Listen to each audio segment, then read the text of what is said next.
In today's Monday Mom Day presented by Goya, we introduce you to Avivit Ben-Aharon. She has been working with clients virtually for years, but now she's having to work with her kids when it comes to virtual learning, online, that thing that so many of us are about to do. She has some great tips for everybody.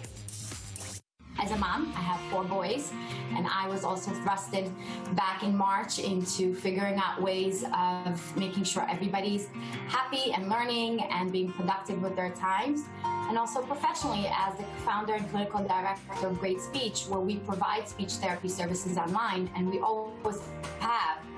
It's a different world now, and I feel like everybody's joining our world of online, the online model. I was literally up the other night and could not sleep because I was thinking about how we are going to manage this. I know that you've kind of set up this 5-step process for us. My team and I have been really working very hard on figuring out ways to ensure the most successful time on the computer. This is a really good opportunity to figure out everybody's schedules and then managing your own schedules, work schedule, commitments and such, and how do we blend that with the kids' learning. I love that outsourcing is one of kind of like your bullet points, if you will, because I think as moms, as women in general, we want to do it all. We try to take on everything because we can do this. Of course, we were meant to do this. Right, but this is very challenging because the kids are home and we need to still maintain our work schedule and work commitments, and there's a lot of expectations, and not everybody was really meant to be their child's teachers. As long as it's safe, this is a good opportunity to maybe ask a neighbor or a friend or a college student that's available to come in and support and help whenever possible. I think this is when we kind of need all hands on deck. Another point that I thought was brilliant is restructuring a child's environment physically. Sitting in front of a TV is not going to make schoolwork effective.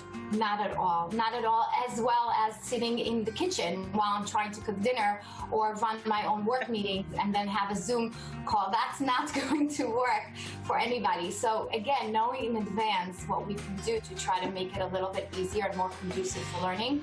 And sometimes it's just as simple as just creating a confined space for work, I think is really super helpful, especially for younger kids.